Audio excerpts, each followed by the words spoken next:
Right, today I am fitting a new speedo cable, or is the plan. Got a bit of time while the kids are out. When we restored Bob, I had a cable from Britpart. Now, I'm not saying it's the quality of the Britpart parts, but you know, there's a trend there, isn't there, that Britpart tend to be not so reliable, and I think it depends on what you're getting. Certain parts probably are more reliable, others aren't. We've got a cable from Emberton Imperial, which is a quality part apparently, and Emberton are really good. Most of the stuff that I've ordered from there has been really good quality, and it's fitted perfectly, so I've had no issues. So I thought this is probably the best way to go. They get it made in the UK and to a very similar standard as what the original would, so I'm looking forward to getting this on. And like I said, it'd be nice to have a cable that's working so I can actually have a speedo rather than having to put my phone somewhere around on the dash just so I know how fast I'm going. Under here, oh, there we go. So you can see just up here is where the cable goes into the gearbox. Sorry, into the transmission. So, or just next to the transmission here, it just goes in there. So you see that plate with the 3 screws on. As soon as you take that out, pull the cable out. Now the tricky part is that the cable goes up along the chassis up here. If we look down here, probably should have just shown you from up here actually. Look, you can see it from there, down in there. So we've got one P-clip just in here. The camera probably didn't pick it up because of the light, but that's riveted into the chassis. So I'll draw that rivet out and pop him off. There's another P-clip just probably under here on the chassis rail. So I think the easiest way to do this will be just take the floor pan out. If we need to, I'll take the tunnel out or just loosen it. And you can see that the speedo cable is just there at the back going down there. So that just routes down the back of the engine, over the bell housing and then across to the passenger side. So hopefully then, if we just get these floor pans, oh Jesus. If we just get this floor panel out, we'll have good access along this chassis rail here to deal with the P-clips and then indeed re-P-clip it, so it's nice. Because what we want to do is keep it away from the exhaust. So down in here, you can see on the gearbox here, there's a P-clip with this rubber grommet. So this grommet then sits inside that there and holds the, we'll put that on the new cable, holds the cable up a bit away from the exhaust, because obviously if that starts to heat up and melt, we're going to have problems. And then it routes along the chassis rail here and then up and over the bell housing. So hopefully, fingers crossed, quite straightforward, and we'll just get that out and in. So let's get this floor panel out.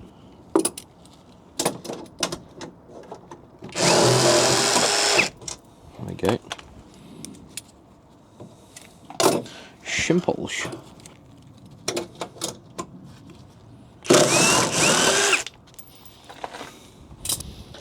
Right, floor panel is out, so that's good. So you can see here we've got another P-clip that's running along. Now I suspect that the other one is, this cable here is probably P-clipped on the back of the gearbox as well. So we might have to take out the tunnel here to get to it, which I was reluctant to do because we've sealed it in. So it might just be a case I can take this section off, but we shall see. We'll see how we can route it up and over.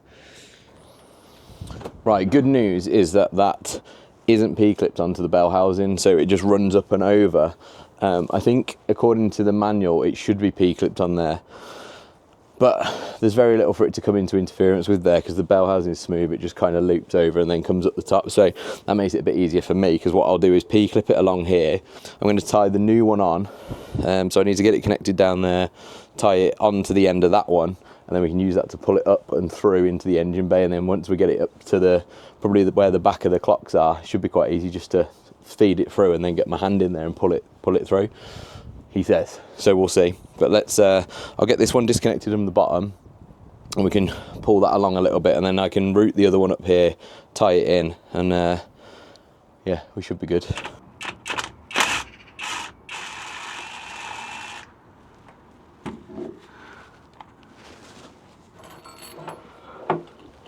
Right, I have the new cable with me.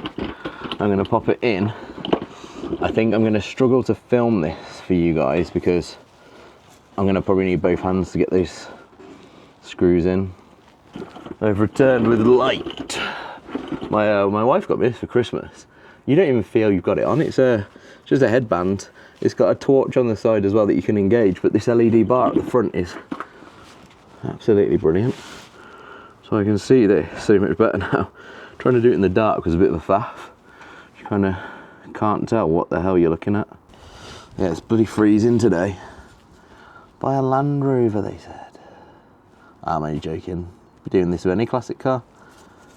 Right, I'm just going to rivet the P-clip back on down here. We'll P-clip that one. And then I think we'll... Actually, before I P-clip it, I'm going to tie the two ends to and pull it through and make sure that we've got enough cable to get through before I P-clip it in, because it'd be annoying to do it.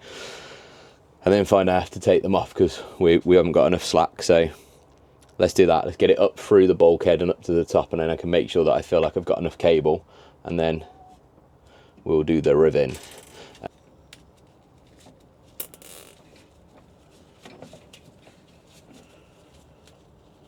That should help us then route it pretty much exactly as it's routed now, providing it doesn't catch on anything. Okay, that was not as successful as I'd hoped in terms of the pulling through method. What actually worked better was one arm either side of the gearbox, one feeding through, the other one grabbing hold of the new one and pulling it through. So we should have now a new cable. What happened was that when I tied it on, tied it to the other one, I'll just give this a good clean up in a minute and a little spray out, because it's got caught around the gearbox. It's a bit mucky where all the dirt's flicked up. So what I found was cable tying it to that one, string would have been better in hindsight, but hey, it is what it is. But the two connectors together was just too much, and you couldn't get it up above the bell house. It's really tight behind there, and we've got some insulation under there as well, which we put in some of that some Dynamat just to lower noise and stuff coming through the cab. So yeah, it's too much. Just pop in the floor panel back in, because then that's kind of done. And then right, whip the wheel off, take the binnacle out, pull that out, disconnect the old cable, connect the new one, and then I'll pull the old one through and out the bonnet, and should be pretty good. I've just riveted in my fire extinguisher as well, because forever it's just been rolling around in the footwell. So it'd be nice to get a green one to go in here, an ex-military one, and then I could slot that in there and then hide the red one behind the seat maybe or something. But it's just good to have in here, in case it goes up in smoke. And then I had to bust out the big guns to get the nut off the steering wheel. I don't think I had to worry about that bloody security washer, because Jesus, I tried many manner of manual ratchets and thought, why am I doing this? I have a Kilda impact wrench that can easily strip that off, and which it did. It just absolutely blasted that off. If you're interested in any Kilda impact wrenches, do check out our links down below. We've got a link down there that'll take you through to the Kilda website, and if you enter RustyNuts10, you'll get 10% off one of their impact wrenches. So do check them out. They are great pieces of kit. I'm a Makita guy, and I'm in the process at the minute of selling off all my Makita stuff,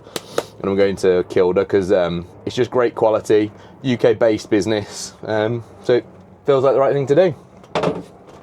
So round the back here, you're looking for this one here. It's got a couple of lugs you press in, pull the cable out, and then what we'll do is feed the other cable in, so that will come through from sort of down in that bundle of joy behind the pipe. So it'll come through there, so we just need to pull it through. Right, I just got the cable through. Getting it out, I found I just snapped all the plastic off the end of the old cable, so I could pull it back through the grommet in the bulkhead easier, because with the plastic around it, it's a bit of a sort of an anchor point almost. In here, let me just turn my headlight on, so you can see now, let me just check, I can show you. In here, it's now reconnected, and I must say that the cable from Emberton has a much more positive connection, so it almost feels like it goes into the speedo nicer, a bit further, and then it clicks in really positively. Hopefully this one will be better. We'll see. Gone to all this effort. I was thinking about this just. What I should have done was connect it at the clock end first, and put a drill on the other end and spun it up just to make sure that it was it was working. So because I could have gone to all this and find this one's knackered, but fingers crossed. I don't think it will be. I think Emberton stuff's really good. So also what I had found was my heater vent behind the dash, which sits, what's it like, come in, up in here. So you see the bit there that goes up to the vent, and then there's the bit down there that comes out. So many settings. Yeah, this wasn't connected, so I'm going to put a bit of rubber grease on this and then pop it on properly, and hopefully that then will give me a better flow coming out of this vent. Because I don't know if you remember, but a few episodes ago I said that the one in the passenger side was really good. This one was a little bit weak. I think that was probably my problem. So it's good, isn't it, when you do a job and then you start finding all these other bits. I was going to wire in a USB charger, but I think I'm just going to do that in another episode, because I'm running out of time today. The kids are back from swimming, so I need to go and help out with that. So Speedo's in, old one's out. I've just got to put the binnacle back in, and then I think we're pretty much good, and I can take him for a drive and make sure he works. Right, that's done. So the clock's back in. I do have one problem, which is in my tidying up, I just found this. So I failed at re-putting that back on. So I need to get in and finish for now. So that's in. Speedo's all plumbed up. I'll go for a spin, check it's working. And yeah, I think that's pretty much it. So I'm happy with that. It's probably taken hour and a half to get that all done. Maybe slightly more. I totally lost track of time, but I think it's a good job. Get my Speedo back, fingers crossed. So yeah, nice little job done. A bit of a faff, bit more than I thought with taking the floor out and stuff like that, but it's a great thing with a Land. It's just like a big Meccano kit, isn't it? So you just strip all the bits off and you can find your way around. So thank you very much for watching. All the usual links are down below, and I'll see you in the next one.